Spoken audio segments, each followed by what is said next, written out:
नमस्ते प्यारे बच्चों। यशवंत पब्लिक स्कूल वाघड़ी के ई लर्निंग क्लासेस में आपका हार्दिक स्वागत है।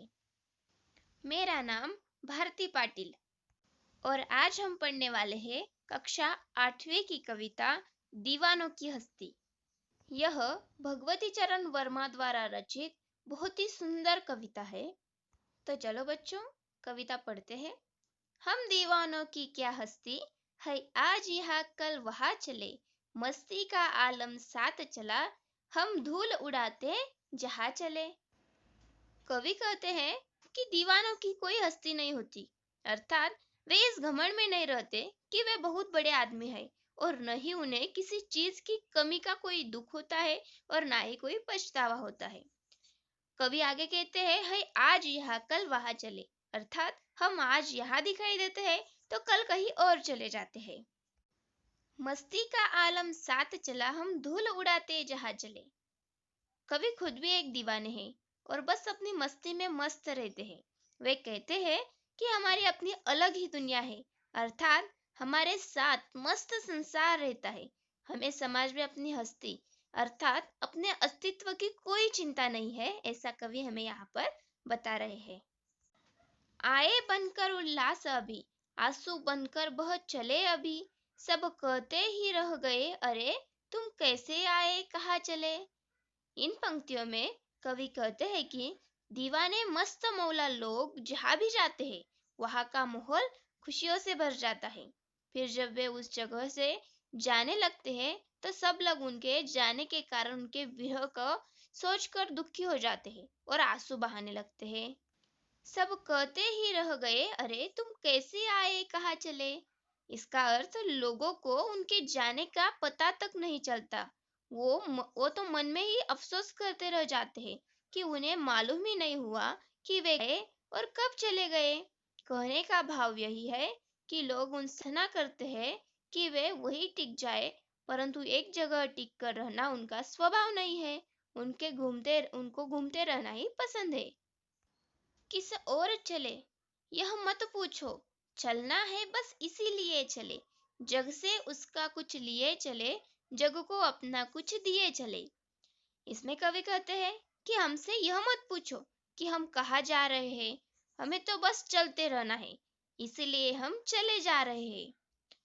जग से उसका कुछ लिए चले, जग को अपना कुछ दिए चले, अर्थात इस संसार से बहुत कुछ लेकर जा रहे हैं और इस संसार को बहुत कुछ देकर जा रहे हैं।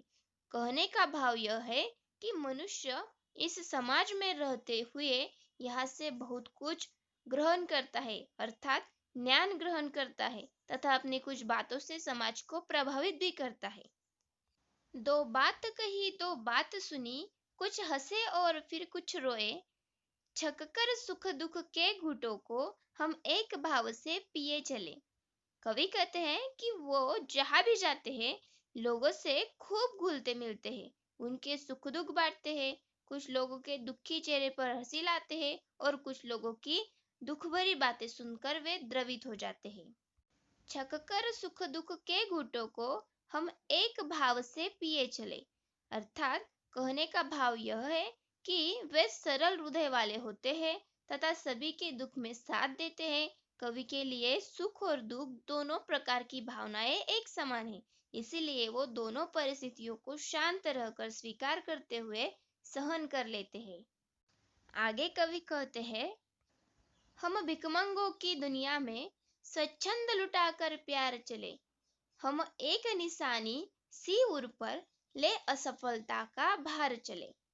कवि कहते हैं कि इस दुनिया में जहाँ हर कोई भिखारी है वहाँ हमने खुले मन से प्यार लुटाया है, किंतु फिर भी हमारे मन पर असफलताओं का एक निशानी सी पड़ी हुई है और इसी का बोझ लिए हुए हम चले जा रहे हैं।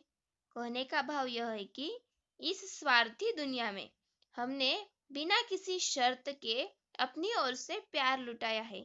हमें जीवन में कई बार असफलता और हार का भी सामना करना पड़ा है, लेकिन इसके लिए हम खुद को दोषी मानते हैं, अन्य किसी को नहीं, ऐसा हमें कवि यहाँ पर बताते हैं। आगे कवि कहते हैं, अब अपना और पराया क्या, आबाद रहे रुकने वाले, हम स्वयं बंधे थे और स्वयं हम अपने बंधन तोड़ चले। कविता की इन अंतिम पंक्तियों में कवि कहते हैं कि अब उनके लिए दुनिया में कोई भी अपना या कोई भी पराया नहीं है। जो लोग एक मंजिल पाकर वहीं ठहर जाना चाहते हैं, उन्हें कवि ने सुखी और आबाद रहने का आशीर्वाद दिया है। मगर कवि खुद एक जगह टिककर नहीं रहना चाहते हैं, इसीलिए उन्होंने अपने सभी सांसारिक बंधन तोड़ दिए हैं और वो इसी में खुश और संतुष्ट है।